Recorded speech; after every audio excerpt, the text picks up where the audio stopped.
well, while we're on celebs anyway, Mike Miller in the chat said, hey, Eric, he wants to know the biggest celebrity you've ever partied with and the biggest celebrity jerk you've ever encountered, non-wrestling. I would say Dennis Rodman. I partied a little hard with Dennis on more than one occasion. That makes two of us. And did you really? Not me. Oh, Christy. Had a couple rounds of shots with him at the Abbey on a Sunday morning brunch when I ran into him.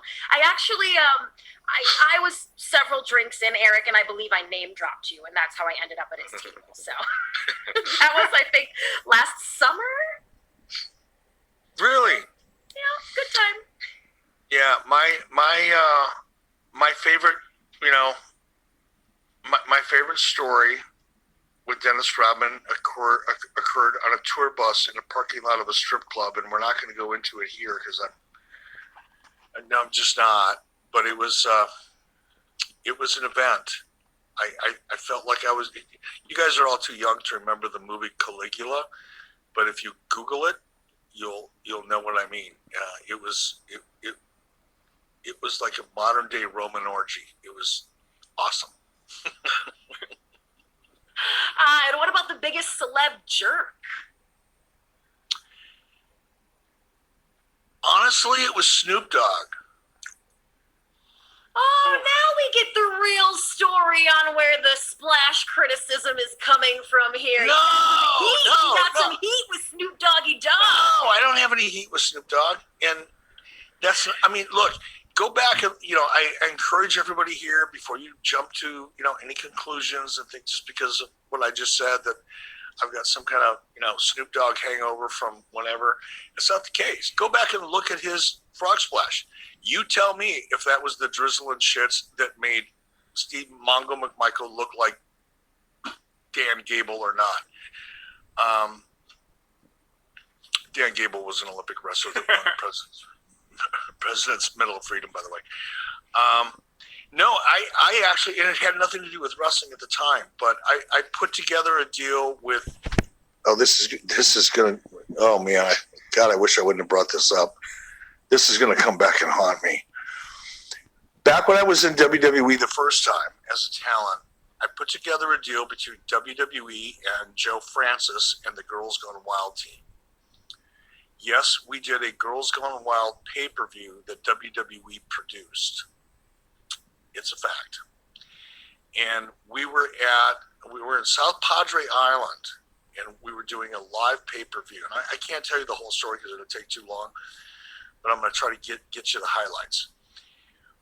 When we showed up at South Padre Island and word got out that we were doing a live pay-per-view, local law enforcement was not exactly thrilled with the idea.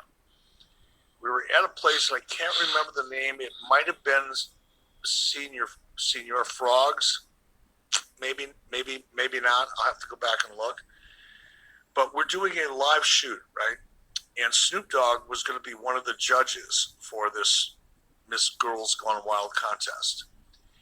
So we had worked with Snoop, had it all organized. Kevin Dunn from WWE was there producing it, by the way. I was kind of there as a liaison between WWE and Joe Francis. Kevin Dunn was there.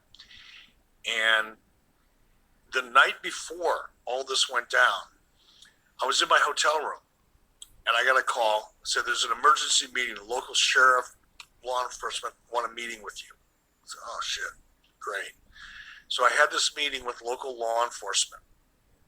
Not just me, there was a bunch of people that were involved in the show, different producers. Kevin Dunn wasn't there. And the sheriff basically said, look, if we see anything illegal happening on camera, if we see any drugs, if we see anything that isn't supposed to be going on here on the beach, we're going to confiscate. We're going to shut this show down, and we're going to confiscate all of your equipment, including your production trucks. Now, these WWE production trucks had driven down from wherever they were based, I'm assuming somewhere on the East Coast. They were worth millions of dollars. These are big, expensive pieces of equipment. of equipment. So basically, the local law enforcement read us the riot act. I went, okay, great. We're going to have to, mind our business. So now, cut to the following day, we're having a production meeting, all hands on deck. You can only imagine WWE, Kevin Dunn, very organized, very professional, very used to having things completely within their control and all of that. And Snoop Dogg was nowhere to be found for a rehearsal. He showed up like 2 hours late with his posse. And they were smoking joints that looked like Cuban cigars. All of them. They came walking in 2-3 hours late, stoned. It was a train wreck, right? And because I'm the one that put this together. I was a little nervous about this. No, not a little, because I was working for WWE at the time. I'm kind of panicked about this, right? So Kevin Dunn's, trying to get everybody organized. We're trying to do walkthroughs. It was a fairly complicated thing that we were trying to accomplish. Snoop Dogg finally shows up, for rehearsal. I'll never forget this. I can't believe that Snoop Dogg has worked for WWE since then, but obviously, bygones are bygones. Snoop Dogg finally shows up, with his posse, and he's standing there. Kevin Dunn's trying to talk him through what we're doing, and talk him and walk him through what we're about to do 2 hours after we were supposed to be there. And Snoop Dogg's, and I'm standing off to the side just there as a liaison. I'm not really too involved. It's Kevin Dunn's show at this point. I'm standing there next to Snoop Dogg, and Kevin Dunn's, Kevin's not a big guy. He's kind of a short guy, and he's trying to, and Snoop's real tall, and I'm looking at these two, and you couldn't find two people who were more polar opposite in every way possible. And I'm standing there looking at this going, what a freak show I set up. Jesus, why did I do this? Anyway, Kevin's talking. Snoop's not even making eye contact with Kevin Dunn. And Kevin's up, he's talking to Snoop Dogg and he's getting more and more intense because Kevin can get intense. And he's getting more and more intense. Snoop Dogg's not saying a word. He's just hitting his blunt. And finally, he takes a big hit, blows it out, and he looked down at Kevin and he said, just because I'm not looking at you, motherfucker, doesn't mean I'm not listening to you. I thought, oh, this is the shit. And then, of course, the show went on. The crowd showed up. Music showed up. Girls were doing what girls do when girls going wild. There were undercover cops all around out in the crowd. And the sheriff the night before told us. So I'm going to have cops all over outside. They're going to be all over outside. If we see one thing, we're shutting everything down. We're taking all the equipment. And it for whatever reason, they didn't shut the show down and they didn't confiscate anything. But it was a very stressful evening for me. And but yeah, that frog splash looked great.